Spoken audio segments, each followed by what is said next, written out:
A number of us in the Congress have joined together in introducing legislation which we believe will correct one of the greatest abuses that we're about to see.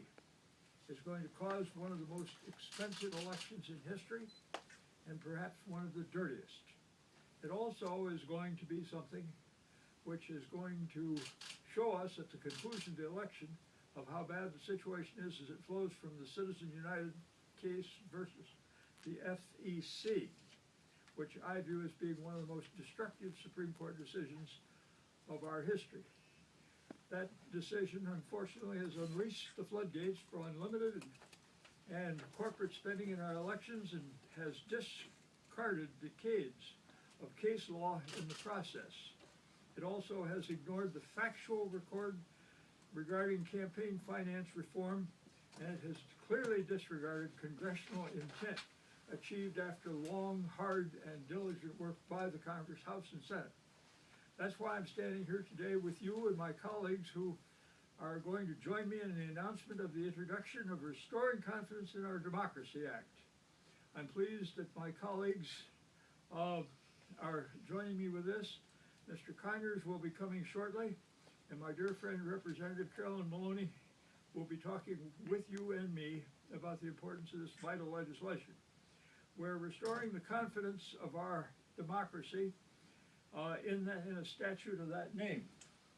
And here we have my good friend, Mr. Conyers. Come on up here, John, and welcome to you. Thank you, Mr. Mr. Chairman. Nice to see you. It's great that you're here.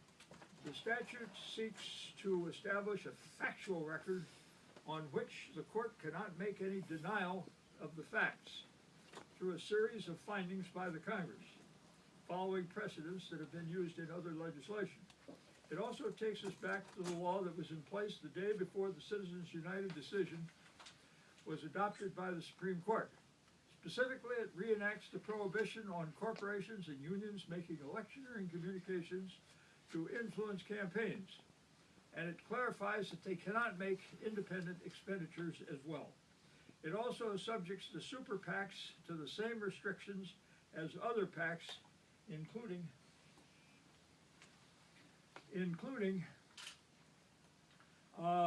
the $5,000 contribution limit.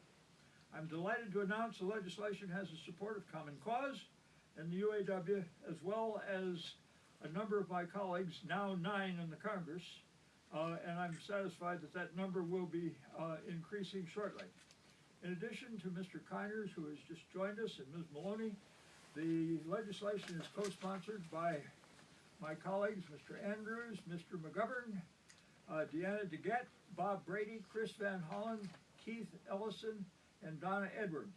With that, I'm going to turn my microphone over to my friend and colleague from the great state of Michigan, the ranking member, former chairman of the Judiciary Committee, and the next chairman of that committee, my friend Mr. Conyers. Thank you. Thank you, Dean of the House of Representatives, John Dingell, and the head of our Michigan delegation, and of course, Ms. Maloney of New York. This decision by the Supreme Court has overturned a century of legal precedent and has already had serious repercussions for our democracy, not only in the presidential election, but in the 210 midterm elections as well. It has effectively meant that corporations can spend unlimited amounts of money to influence the selection of public officials through our elections. Too often, corporate interests are advanced behind the scenes and can't be scrutinized by individual citizens. So voters, we claim here through the Dingell bill, are entitled to know whose interests the candidates seek to represent.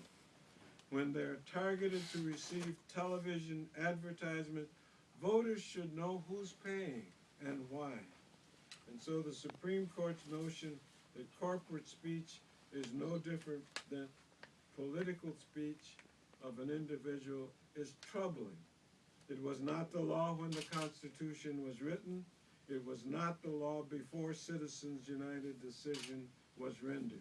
It should not be the law in the future, and thanks to the Dingell bill with me and Mrs. Maloney and a growing number of members of Congress, it won't be. As voters decide who best to represent them in Congress, they have every right to know who's trying to influence their decision and why. And as chairman of the House Judiciary Committee in the 111th Congress, and hopefully in the future, I work to co-author the Disclose Act, otherwise known as the Democracy is Strengthened by Casting Light on Spending in Elections.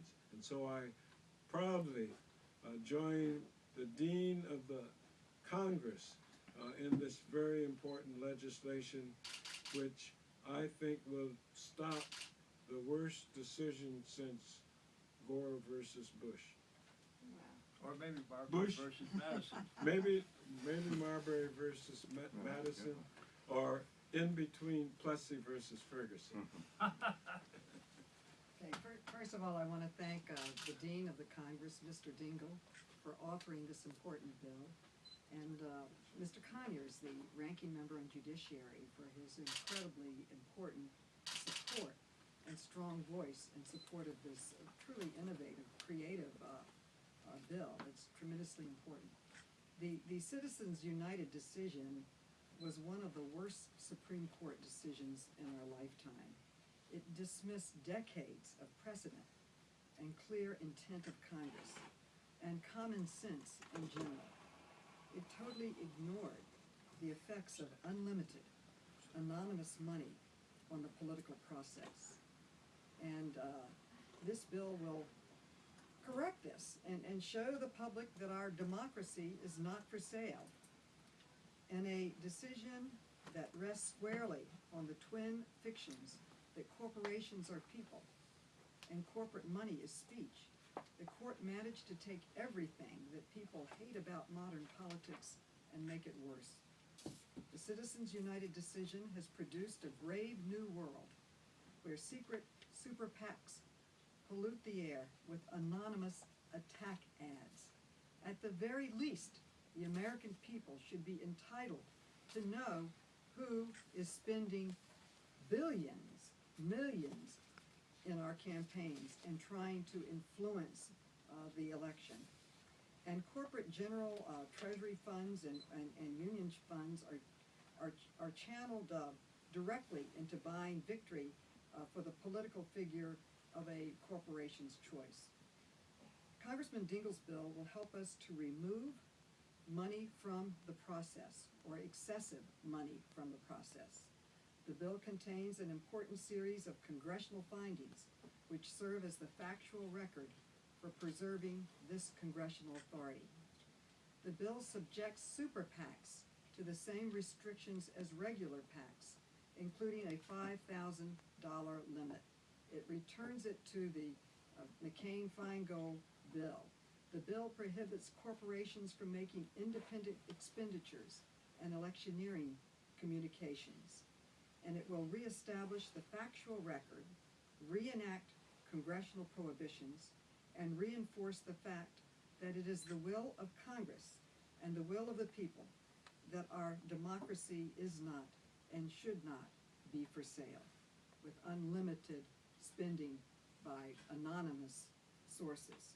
It is time to fix the Supreme Court's mistake, and this bill addresses that. I am deeply grateful to Mr. Dingell. I feel that it is a truly creative and brilliant approach to move forward in a faster way than passing a constitutional amendment, which would then take 38 states to ratify and a supermajority to pass. I congratulate you, Mr. Dingell, on a really wonderful bill. Me too. Thank Well, you. I'm getting too much credit here. I couldn't do these things without the benefit of the help of my colleagues. I want to express my thanks to all who've joined me in the co-sponsorship of this legislation, especially my good friend Mr. Conyers, who is a distinguished leader in the cause of civil rights, and also Ms. Maloney, with whom I have worked on many things and who is one of the most valuable members in the Congress.